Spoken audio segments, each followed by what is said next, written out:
गर्भ गीता। गर्भ गीता श्रीमद् भगवद गीता का वो भाग है जहाँ भगवान श्री कृष्ण और अर्जुन के बीच आत्मा की गति के संदर्भ में संवाद हुआ है। आत्मा के कौन से कर्म के कारण वह सुख दुख को पाती है, निम्न या उच्च योनि को पाती है, उसका भगवान ने स्पष्टीकरण किया है। गर्भ में शिशु संपूर्णतः सोल कॉन्शियसनेस यानी कि आत्मभाव में होता है, क्योंकि उसका शरीर तो भी बन रहा है। गर्भवती स्त्री हर रोज अपने शिशु को गर्भ गीता सुनाकर शिशु को आत्मज्ञान दे सकती है। खासकर गर्भावस्था के 5वें महीने से शुरू करके पूरी गर्भावस्था के दौरान यदि गर्भ गीता का पठन किया जाए तो आप अपनी संतान को निसंदेह अध्यात्म के उच्च स्तर पर लेकर जा सकती हैं। यह पाठ होने वाले डैडी भी अपने नन्हे मुन्ने को सुना सकते हैं। केवल 10 मिनट का ये कर्म आपके शिशु को स्पिरिचुअलिटी के नए आयाम पर लेकर जा सकता है। तो चलिए शुरू करते। अर्जुन उवाच।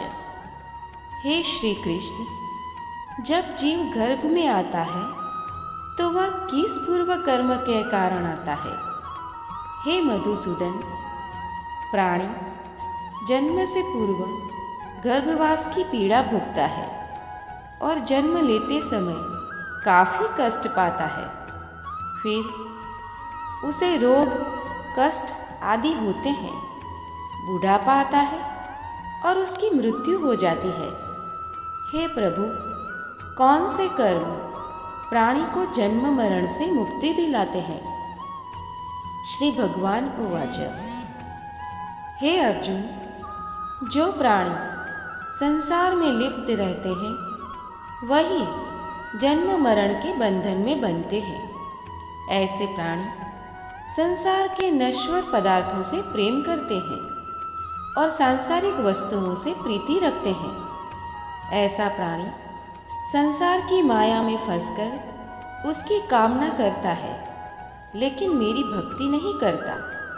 इसलिए वह बार बार जन्म मरण के चक्कर में घूमता रहता है और दुख पाता है। अर्जुन उवाच। हे जनार्दन, यह मन मदमस्त हाथी की तरह है। मन काम, क्रोध, लोभ, मोह और अहंकार रूपी विकारों के वश में है।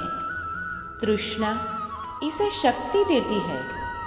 इन 5 विकारों में अहंकार प्रबल है। हे ऋषिकेश, इस मदमस्त हाथी रूपी मन को वश में कैसे किया जाए? मन को भक्ति में किस विधि से लगाया जाए? श्री भगवान वाच।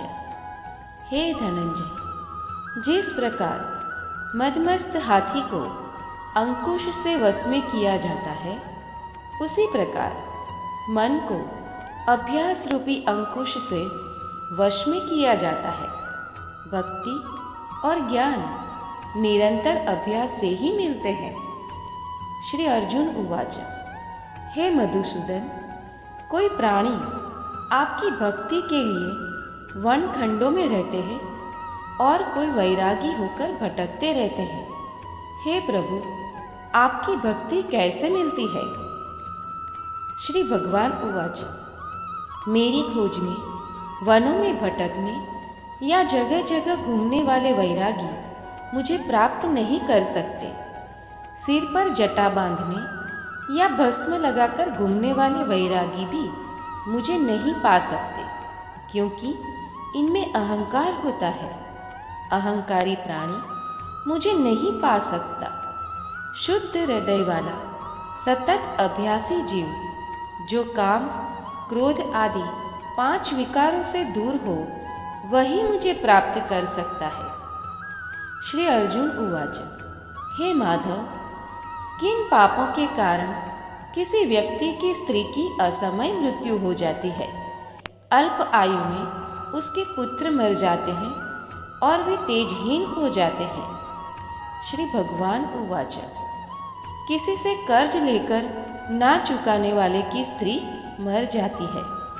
किसी की धरोहर को हड़प लेने वाले का पुत्र असमय मर जाता है। किसी की सहायता का आश्वासन देकर भी सहयोग न करने वाला व्यक्ति तेजहीन हो जाता है।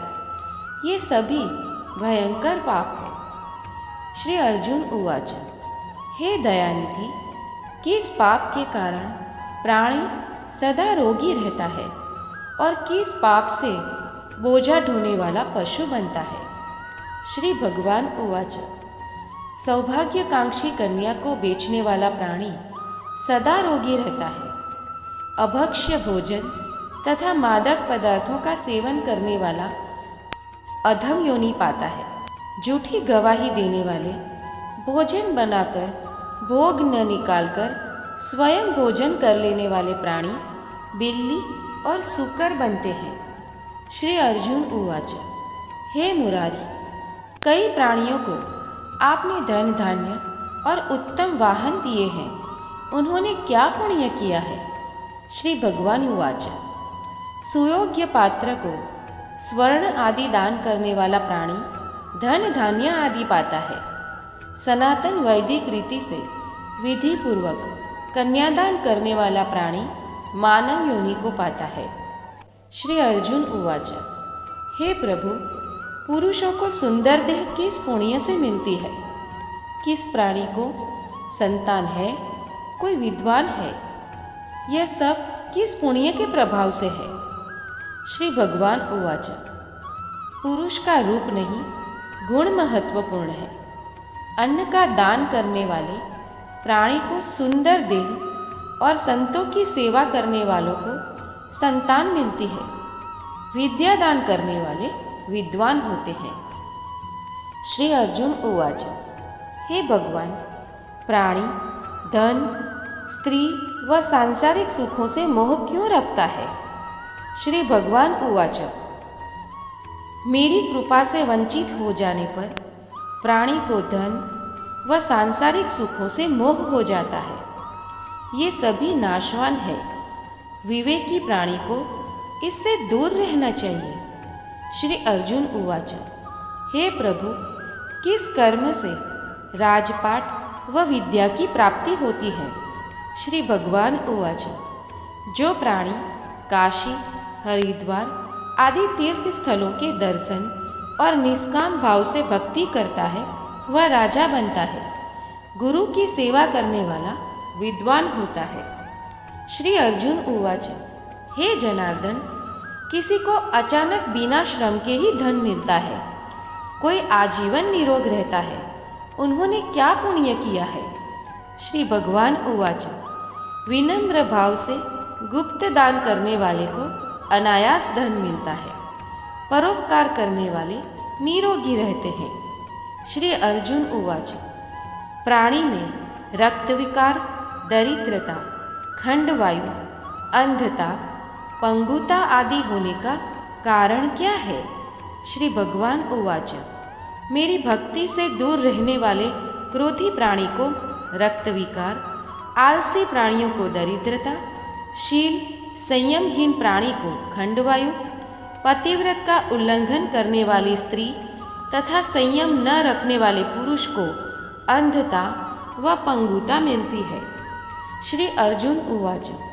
हे जगत गुरु, गुरु दीक्षा के विषय में कृपा करके बताएं। श्री भगवान उवाच। हे कौन्तेय, तुम और तुम्हारी माता धन्य है। यह प्रश्न जगत का कल्याण करने वाला है। संयमी और इंद्रियों को वश में करने वाला सिद्ध पुरुष जो मेरी भक्ति तथा परोपकार में लगा हो वही गुरु है। गुरु के मार्गदर्शन में मेरी आराधना करने वाले व्यक्ति को मेरी भक्ति मिलती है। गुरु से विमुख होने वाले प्राणी को सप्तग्राम को मारने का पाप लगता है। जिस प्रकार मदिरा पात्र के समीप स्थित गंगा जल अशुद्ध हो जाता है, उसी प्रकार गुरु से विमुख व्यक्ति का भजन भी अपवित्र रहता है। और उसकी साधना निष्फल रहती है, वह कुकर, सुकर, गदर्भ, काक आदि योनि को पाता है। गुरु दीक्षा के बिना व्यक्ति का उद्धार नहीं होता। मेरी भक्ति के इच्छुक व्यक्ति को गुरु की दीक्षा लेनी चाहिए। जैसे नदियों में गंगा, व्रतों में एकादशी व्रत और जीवों में मनुष्य तन श्रेष्ठ है, वैसे ही गुरु सेवा सर्वश्रेष्ठ है। जो गुरु की सेवा करता है उसे मेरी भक्ति मिलती है। यह जन्म मरण के बंधन से मुक्त हो जाता है। गुरु की सेवा करने वाले व्यक्ति को अश्वमेध यज्ञ के पुण्य के फल का कई गुना फल मिलता है।